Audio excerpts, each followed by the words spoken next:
Cruella de Vil, Cruella de Vil. If she doesn't scare you, no evil thing will. To see her is to take a sudden chill.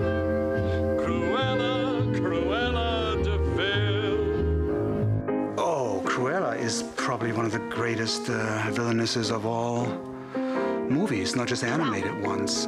Cruella de Vil, nobody will ever see a piece of animation like that again. We all thought that Cruella was a great character, but we had no idea, you know, what an impact she would have. How do you describe Cruella without using a naughty word? Vivid, death mask, wicked, villainous. She's designed for you to sort of loathe her.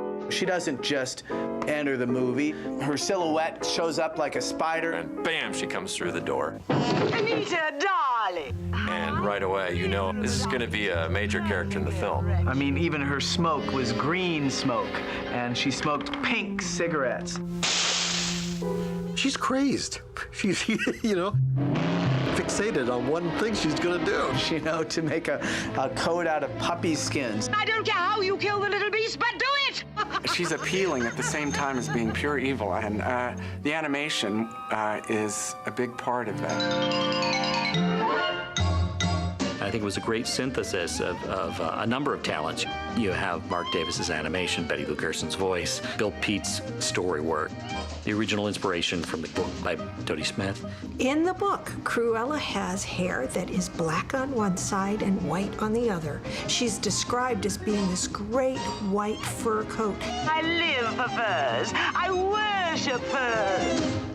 Of course, Cruella de Vil was a character that grew out of Bill Pete's development of what Dodie Smith had written for the book. And it's really Bill Pete who came up with a lot of the ideas, a lot of the comedy, a lot of the gags, a lot of the poses and gestures even come from Bill Pete. The animators were smart enough to pick up on that and plus it and do it better. In the hands of a master animator, of Mark Davis, she just comes alive in a way that is quite extraordinary. Yes, I know. I know. It was perfect casting having Mark Davis do Cruella because Mark Davis was an amazing draftsman. Cruella was a delight, really, for the animator. At least we felt at the time, and I still feel that way. Oh, Mark loved Cruella. He used to laugh at his drawings, too, and he loved the caricature of her, you know, the way he was handling her.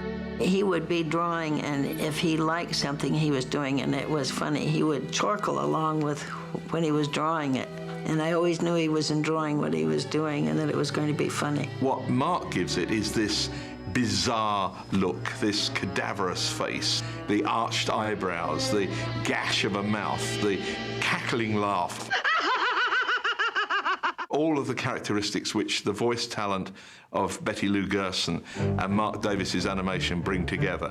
Betty Lou Gerson gave you so much to work with, and she was absolutely marvelous. How marvelous, how marvelous, how perfectly. The punctuation of the way she explodes in her lines, and yet has a refinement to her. Anita, you're such a wit.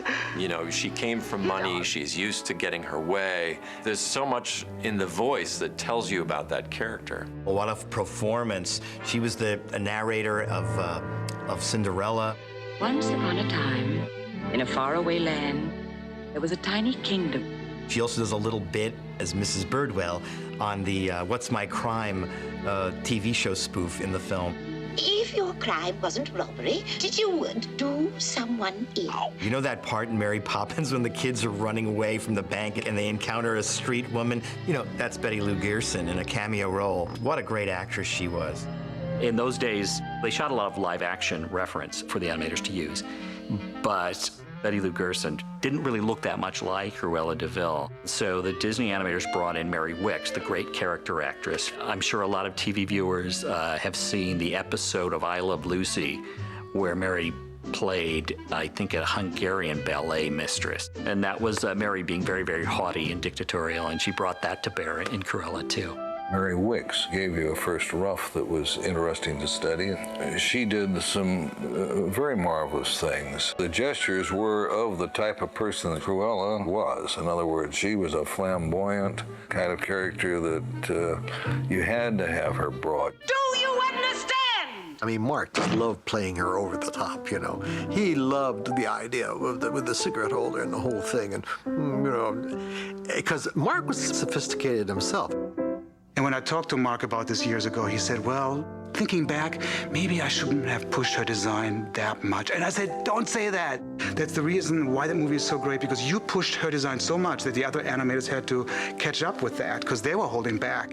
The truth is, from hearing Milt talk, the animators felt a little like she stole the show. Milt must have been pretty impressed, and he was not easily impressed by anything. But Cruella is such an outstanding character, and he didn't do her. And that drove Milt crazy, because he wanted to do the crazy villainous. I was just amused how these two animators were absolutely great friends, but always had this little rivalry going on.